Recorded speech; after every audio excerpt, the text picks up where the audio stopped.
fact that Turkey, which has championed the rights of Jamal Khashoggi's family to know the truth, has talked about the criminality of murdering a journalist, Turkey also happens to be the country that is the world's leader in imprisoning journalists. Where are you getting your figures from? Do you see that? Where are you getting your figures from? The Committee to Protect Journalists, one of the most respected international organisations working on behalf of the safety of journalists. I've actually looked at a lot of figures from different organisations, including Amnesty, and the numbers actually contradict each other.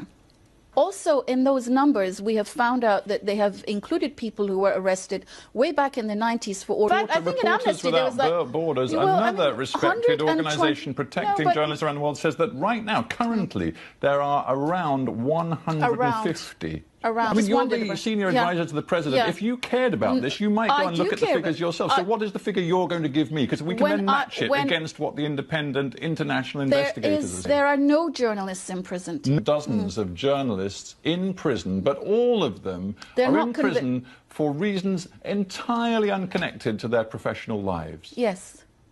And you expect me and the international community to believe that. So much other evidence suggesting that your government is declared some sort of a war on civil society. You're an academic before you were hired by the President to work for him. You know better than anyone that hundreds and hundreds of academics, intellectuals have been put in prison. Is that the number you're giving us now? Well, if you want, I'll give you the figure that all the human rights organisations gives, which is that over 100,000 civilians have been imprisoned for their political beliefs.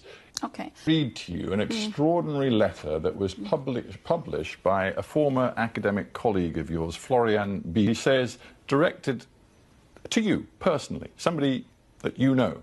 He says, you have become an apologist for an authoritarian regime. I cannot remain silent as you advise, promote and defend. Erdogan's government has dismissed thousands of your fellow academics. It's your career on the back of massive human rights violations, and it is unforgivable. Signed by your